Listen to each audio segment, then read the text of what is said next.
ماہ رمضان المبارک کے مہینے میں اگر کسی کے گھر میں کوئی فوتگی ہو جائے تو اس گھر والوں سے عید ملنے کے حوالے سے کیا حکمت عملی اختیار کرنی چاہیے؟ رہنمائی ارشاد فرمائے، عید مبارک کہا جائے نہ کہا جائے؟ اللہ اللہ، دیکھیں میت کا سوگ جو ہے نا وہ 3 دن تک ہوتا ہے،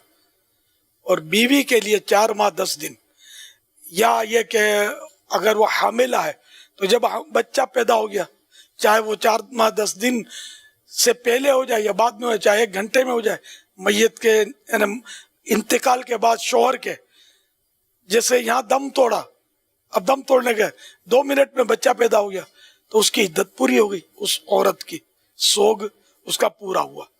تو بہرحال یہ کہ سوگ کے ایام تو ضروری تو نہیں نا کہ عید کے دن باقی ہوں، ہاں کسی کے یہاں 30 رمضان کو یا 29 رمضان کو فوتگی ہوئی، اب عید آئی تو یہ اس کا سوگ کا دن ہے، لیکن عید مبارک یہ دعا ہے، یہ مطلب عید مبارک یعنی اللہ آپ کو عید کی برکتیں دے، تو عید بہت عمدہ دن ہے، رحمتوں کا دن ہے، برکتوں کا دن ہے، مغفرتوں کا دن ہے، تو اس کے لیے برکت کی دعا ترک کرنا یہ کوئی مطلب انہیں سوگ کے خلاف نہیں ہے، عید مبارک کہہ سکتے ہیں، کوئی مشکل نہیں ہے۔ بعض لوگ بقرعید کو قربانیاں بھی شاید نہیں کرتے ہوں گے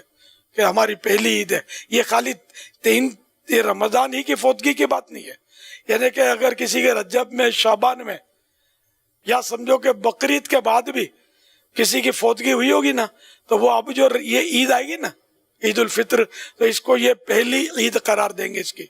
کہ یہ میت کی یہاں پہلی عید ہے، ان کے گھر والوں کا یہ خوشی نہیں منائیں گے اور غم کریں گے،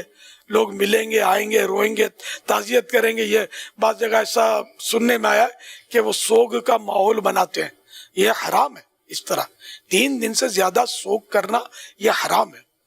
خود بخود رونا آئے تو یہ تو عمر بھر آدمی روئے تو کچھ بھی نہیں ہے۔ سیدنا امام زین العابدین رحمت اللہ تعالی علیہ، امام حسین رضی اللہ تعالیٰ عنہ کے شہزادے، یہ کربلا میں تھے، انہوں نے سب اپنی آنکھوں سے دیکھا تھا جو کچھ ہوا ہے نا، کہ ان کے بابا جان بھی شہید ہوئے، ان کے بھائی بھی شہید ہوئے، قافلہ بھی لٹا، تو بہت رنجیدہ تھے، تو یہ وہ تب بہت روتے تھے، اب یہ ان کے اختیار میں نہیں تھا،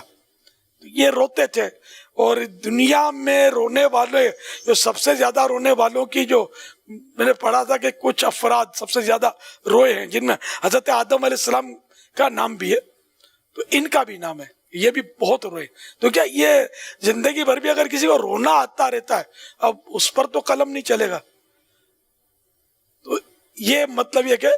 سوگ جو ہے، تو بہرحال عید کے دن بھی اگر کسی کو اپنے امی فوت ہو گئی، ابو فوت ہو گئے، اور اس کو رونا آ گیا، رونا شروع کر دیا، تو اس کا کوئی مسئلہ یہ نہیں کہ اب وہ کیا کرے، وہ رونا آ رہا ہے اس کو، وہ الگ بات ہے۔ اور رونے دھونے اور پچاڑے کھانے کا، ہائی پیٹ کرنے کا ماحول بنائے پہلی عید کو، یہ غلط ہے۔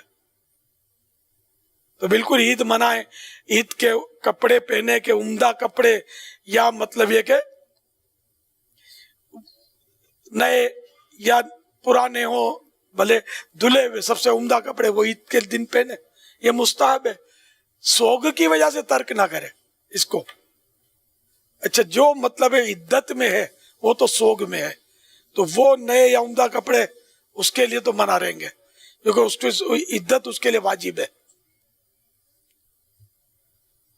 تو بیوی تو ایک ہی ہوتی ہے نا عام طور پہ جس کے پر سوگ آتا ہے۔ صلو علی الحبیب صلی اللہ علیہ محمد، اور جس پر قربانی واجب ہے، وہ عید آئی پہلی تو قربانی ان لوگوں پر، گھر میں جن جن پر واجب ہے، اہل میت پر وہ واجب ہی رہے گی، وہ ادا کرنی ہوگی۔ لیکن یہ پھر بعض جو سمجھدار ہوتے ہیں، وہ تھوڑا سمجھدار کہوں گا میں، کہ وہ کسی اور کے یہاں کروا دیتے ہیں، حصہ لے لیتے ہیں، اپنے گھر پہ کچھ نہیں ہونا چاہیے، یہ بھی غلط ہے۔ اپنے گھر پہ اسی طرح ہونا چاہیے جس طرح پچھلے سال ہوا تھا۔ یعنی اس کی وجہ سے میت ہو گیا تھا 6 مہینے پہلے، اس کی پہلی عید آئی ہے، تو اب اس کی وجہ سے سوگ کا ماحول بنایا اور گھر پہ قربانی نہیں کی، یہ ٹھیک نہیں ہے،